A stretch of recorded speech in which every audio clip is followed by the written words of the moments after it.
Hello, it's me, Ethan, and I'm going to teach you how to disrespect people who drive luxury cars. There is no point for anybody to drive a luxury car. The only extra value that it gives a person is the moral superiority they feel for rolling around town in something very expensive.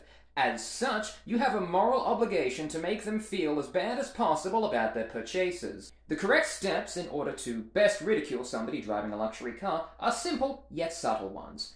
First, you must turn to look at the car. Subtly, not going out of your way to make any major head motions, just look at it the way you would look at any other car on the street. Then, after clocking the car, you then look down slightly.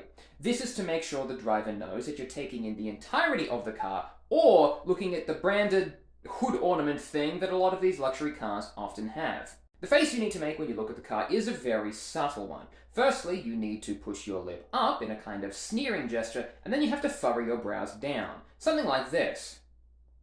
No more than a second later after pulling this face, the lip will return to its general idle position, while the furrowing of the brow continues as you walk down the street. This will inform the driver that you have felt a feeling of disgust by looking at this car, and as you continue on your day, it will henceforth be ruined. To summarize, the sequence of events should look a little something like this.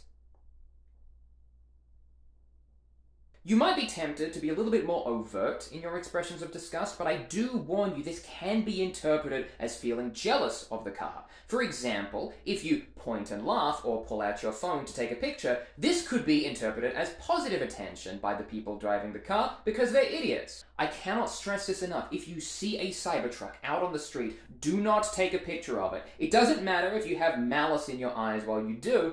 People are going to assume that that's a positive thing that you're doing. Like, it is very easy for them to interpret that as, yeah, that's right, you want to take a picture of this rare commodity. I'm going to go home and have sex with my wife who only has sex with me. It is of the utmost importance that you make these drivers feel a sense of shame. Trying to ridicule or mock them can simply be interpreted as jealousy by these people. It is of the utmost importance that you make these people feel a deep sense of shame, but not only that, remind them that as soon as you walk away from their vehicle, you will not care whether they live or die and will not remember them. Thank you very much for your time. Have a wonderful evening.